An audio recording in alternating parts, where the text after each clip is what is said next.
Welcome to this advanced presentation to get us ready for chapters 11, 12, and 13 and the corresponding practical exercises on base pay, incentives, and benefits. This presentation is advanced information that you can use during the practical exercises. It also has some additional information for your use that's both in the textbook, but I wanted to highlight it, or things that are not in the textbook. So here we go with our preparing for the practical exercises on the total compensation package. The concept of the total compensation package is as shown on the slide, and you'll notice that there's an extra term of perquisites, and the nickname of those are perks. And those are benefits or additions to the compensation package that are not part of the other three. The four terms then get to be the total package, which you should consider negotiating before you join an organization and while you're in the organization. You don't want to wait till you're on the way out to find out something was there or not there. So you'll find out that we have a fairly good coverage of base pay in Chapter 11, and that normally comes as a routine matter. Incentives are also pay, and you'll be taxed on them in income tax, just like base pay, but some other triggering event occurs. Some achievement is realized, and therefore the incentives kick in. Benefits are in addition to pay, and they're not always taxed, or it's taxed to the employer and not to the employee, or shared. You'll get to pick apart the various tax implications of benefits when you get into Chapter 13. Perquisites normally are not taxed. That's why they're separated out from benefits. Some quick examples are a perk, a parking space that's close to work, access to an executive bathroom or an executive cafeteria. It might be special access to services from an administrative pool, concierge, and so on. So when you are talking about total compensation, there's the four elements, and your book covers three of the four.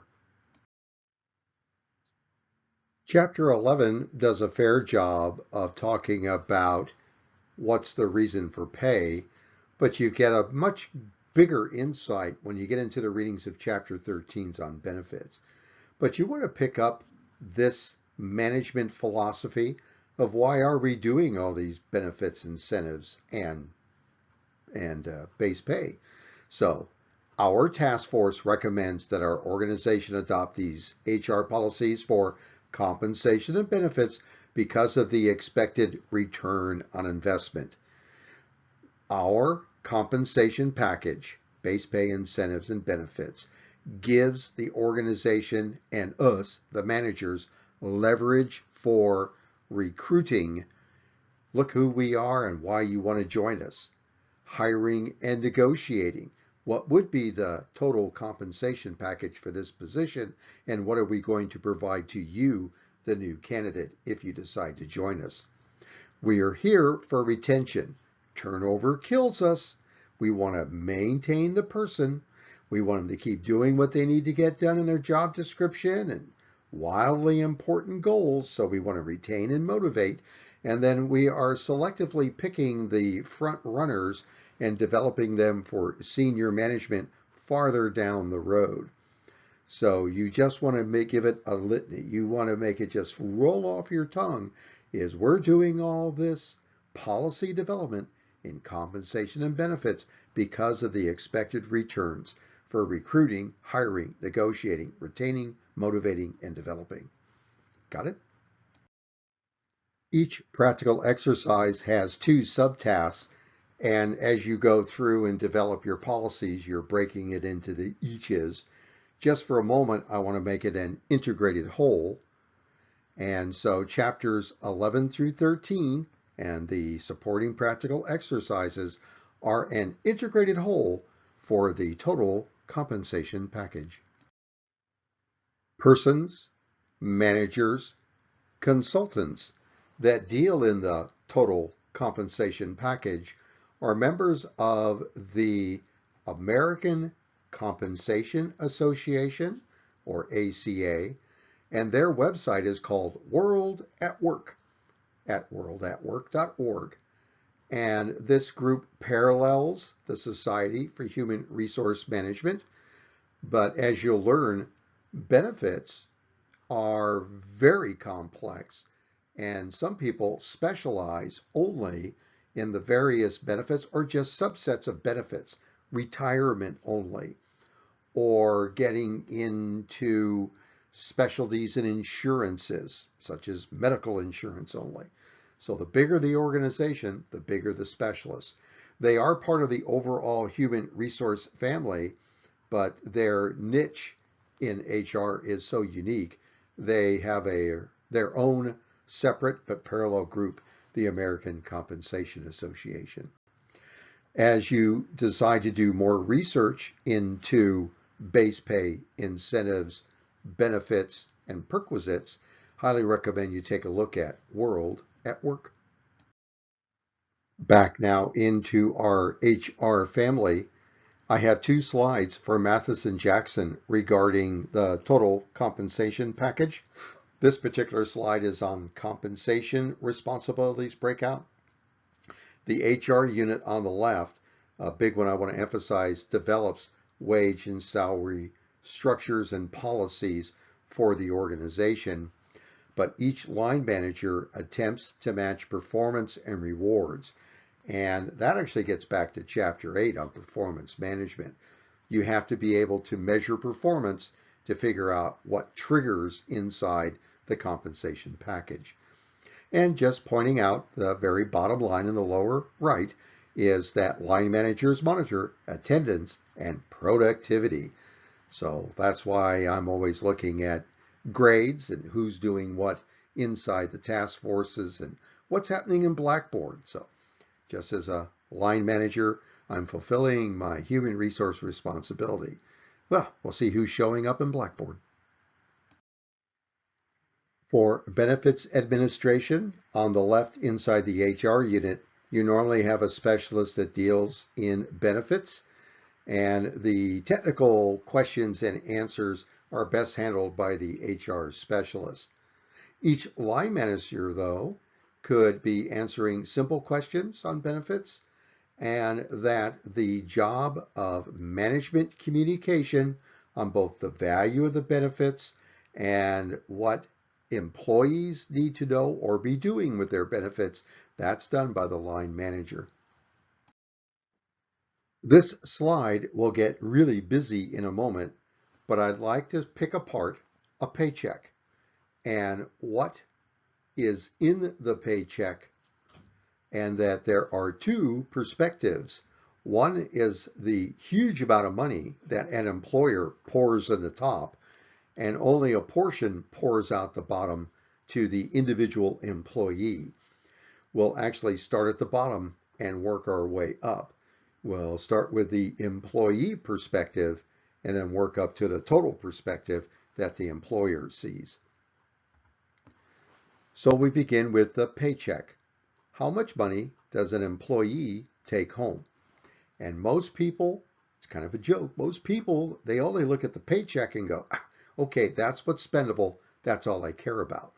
Eventually I'm going to come around to the pay stub and everything's on that activity, and then we'll get up above and you'll see why employers get frustrated every now and then because the employee complains about their take-home pay, and employees don't realize all the money that gets poured in the top to have their paycheck come out the bottom. So starting in the lower right, the take-home pay. That's what the employee takes out after their check has had deductions for Social Security and Medicare. And when you get into Chapter 13, we'll talk about old age survivors and disability insurance. which is a combination of Social Security and Medicare under the Federal Insurance Contributions Act. So the paycheck may say Social Security, Medicare, OASDI, or FICA. It's all the same. It's the 7.65% that comes out for Social Security and Medicare for the employee contribution. Income tax withholding, federal and state. Any dues that need to be paid, insurances that were coming out for benefits, and any other fees for the benefits, that'll show up as after-tax withholding and deductions that reduces the paycheck. So we have the paycheck and then what monies had to be deducted before the employee got their take-home pay. Stacked on top of that are before or pre-tax withholding and deductions. If you have a pre-tax retirement plan, then that came out as a contribution, but you didn't pay the taxes on that yet.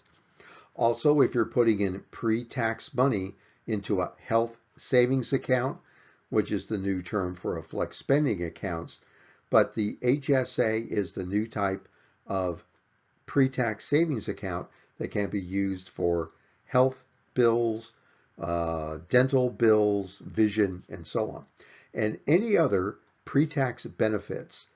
Did you know that federal employees pay their health insurance premiums pre-tax? So there we have the employee paycheck after we've taken out after-tax and pre-tax withholding and deductions. And all of that activity is listed on the employee's pay stub. You know, the extra piece of paper that's attached to the paycheck, most people just rip that off and shred it or toss it.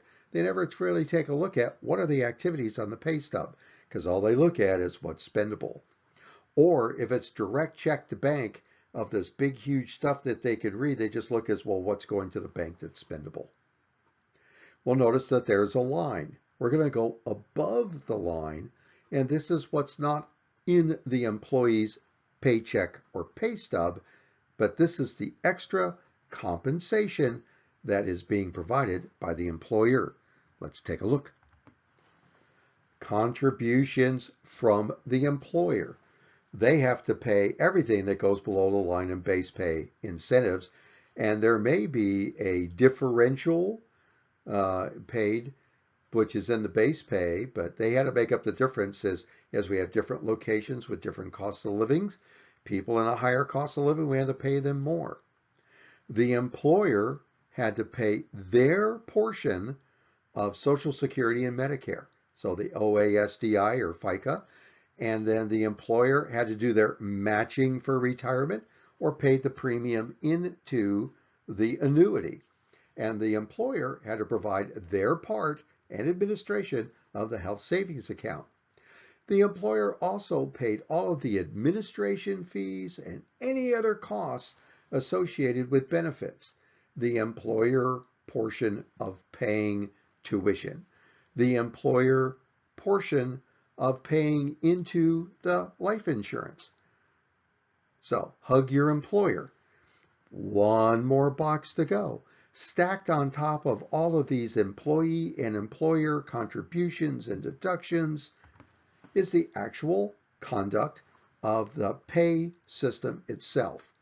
The employer had to pay for all the administration, any HR or compensation associates that came in to say, gee, we can make your system better, or look at what we have as a benefits package we can provide to you. That costs time and money footed by the employer. So all the administrative, consulting, and conduct costs.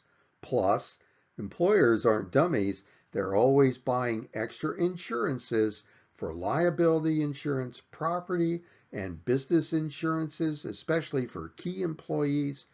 Don't forget, they paid for all the physical and information technology security. They paid for the human resource information system software, HRIT, and any other business fees. Oh, and I keep emphasizing these professional organizations. The HR person ought to be joining SHRM, the purchasing folks in the supply chain ought to be joining the Purchasing Management Society of America. Who's footing all these dues? So hug your employer. That's why they roll their eyes when people complain about their paycheck, because it's the employer that views the true cost of the entire total compensation package. Thank you, Ms. and Mr. Employer. Two other notes before we leave this slide. First, there's so much activity going on here. You can see why inside the human resources field, it breaks out into the policy piece, the administrative piece, and then when we get into pay and compensation, there's even a separate parallel family, the American Compensation Association folks, and people that administer the payroll, people that administer taxes, people that administer benefits. So it's really complex. There's lots of moving pieces. Also, the federal government shows up, the state government shows up. If there's income tax down at the city or county level, they're going to show up. So between the governments, the expertise and consultants, a lot of activity. Last note is, if you're self-employed, you do all this for yourself. So if somebody thinks that they're going to start their own business, okay, take a look at the total compensation package. As an entrepreneur, you've got to provide it for yourself and others. If you're self-employed, you got to do it for yourself and significant others. Thought you'd like to know. Now I'm going to take a little sidetrack. I promise to come back, but I'd like to talk about all of those weird numbers that show up in specific retirement or other benefit plans. Where did he get these numbers from? Hint: they're paragraphs in the IRS code. So a 401k is a for-profit defined or deferred contribution plan. It's a type of retirement plan. Time for a joke. What paragraph in the IRS code covers 401k plans? Why paragraph 401k? 403b is a retirement plan in a not-for-profit. A 457 plan is a retirement plan inside a government, could be a county, an airport authority, and a 529 is a state-based savings for college plan, and it might be part of a benefits package. So as you hear these weird numbers come out for different type of benefits or retirement plans, you just know, oh, okay, that's the paragraph in the IRS code. Thought you'd like to know. As long as we're on a sidetrack, I now like to add some insights and a marketing of items that are in the additional resources folders for this module, supporting these chapters, that you're welcome to download and use for your own personal financial management. Here's a sample of what's available to you in those additional resources folders. One is a spreadsheet on calculating pay. It can be worked two ways. On the left column, it's got different categories of monies that's needed inside your personal budget or the family budget. And up above it is what you can expect in deductions. And you can put monies in from the bottom and work your way up. And it'll tell you if that's what you need inside the household, you're going to have to put up with these amounts of deductions. And I've put in fair estimates, not exact, fair estimates of what you can expect in deductions. Income tax withholding, FICA, maybe some other benefits being bought. And it tells you, well, here's about the amount of money you need to see coming into your annual compensation in order to pull this off. Flip it around on the far right is if they give you a figure, here's your annual salary, you plug that in a box in the upper right, and it'll just feed to the top to the bottom and goes, yeah, that's your gross. Here's probably what's coming out and withholding and your contributions, and then here's what's left, and you've got to put this amount into your different types of money you use inside the household. It's just a simple Excel spreadsheet, but it gives you a bigger picture of what's really in the compensation package and how might that really break out into what's spendable. And we talked about all the money that gets siphoned out by governments and benefits, and it kind of takes into account all that activity. Another spreadsheet of my design is on future non-routine expenses.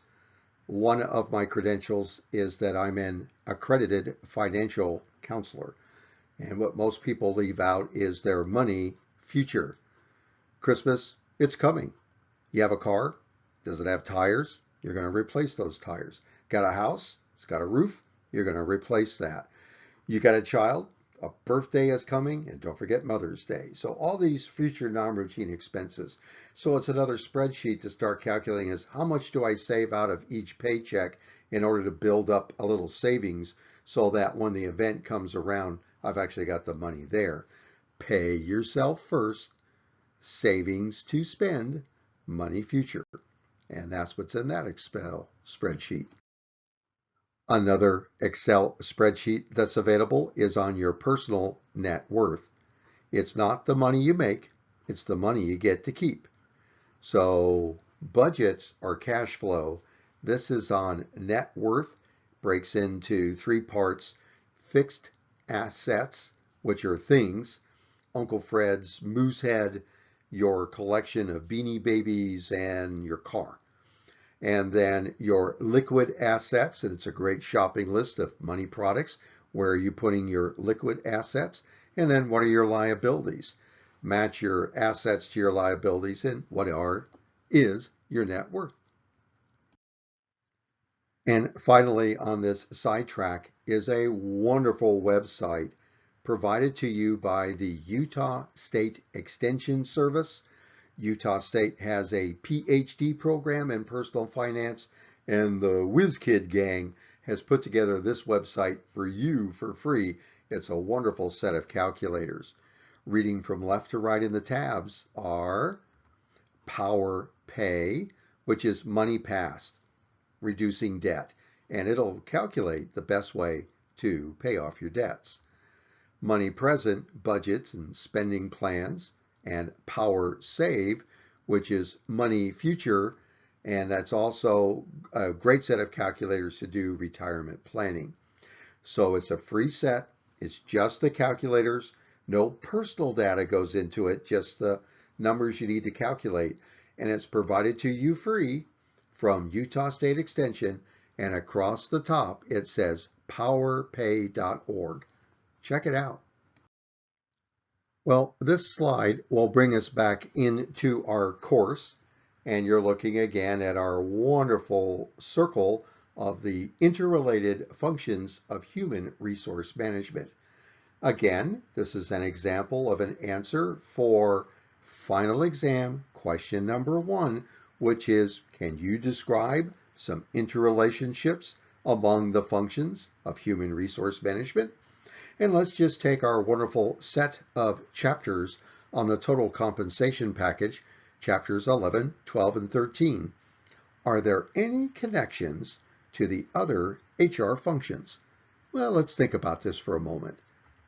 Your total compensation package is actually related to your whole organization strategy because you are seeking a return on investment. The organization is putting money into pay, incentives, and benefits in order to further organizational goals. It'll do that by saying how much does it cost inside each job description. If I have a position and that's what the person does, here's the amount of money it's going to take to fund that position. We're going to use our compensation package for recruiting. The compensation package will be used for selection and placement as we attract, negotiate, and actually figure what it's going to cost to bring this number one candidate on board. We're going to explain compensation and benefits during orientation. We are going to use the performance management system to see how much we are paying and incentivizing folks. How well do they do at work equals how much of a slice they get in the compensation package. We're going to be teaching people to develop them, and that's part of the benefits of joining our organization. Oh, we are going to be getting into retention and engagement in Chapter 10. We're also deciding who we're disciplining and may not be getting as big a slice as they think, or separations, we're breaking them off. Remember, we may not be totally separating somebody if they're a retiree. They still may be into our retirement plans and insurances. So chapters 11, 12, and 13 definitely has a connection to chapter 10. Continuing on, we're going to put relevant information at the appropriate levels into the management handbook and the employee handbook, plus the HR budget. A lot of the money that gets spent in the HR budget is put into compensation packages. Really kind of neat, huh? So are there interrelationships between the chapters 11, 12, and 13 and the other functions? I believe so. And we'll find out during the final exam with your answer. We'll wrap this up by reminding you that there are separate lectures and presentations to guide you through the 3 practical exercises, and what you're getting into in each practical exercise is as shown on the screen. Time for you to get busy. Here are the references used in this presentation, and take a look. There's the leads-ins or reminders about the 3 websites for the organizations. So powerpay.org is used for you on your personal finance. And then don't forget to check out World at Work as you decide to explore more on the elements of the total compensation package.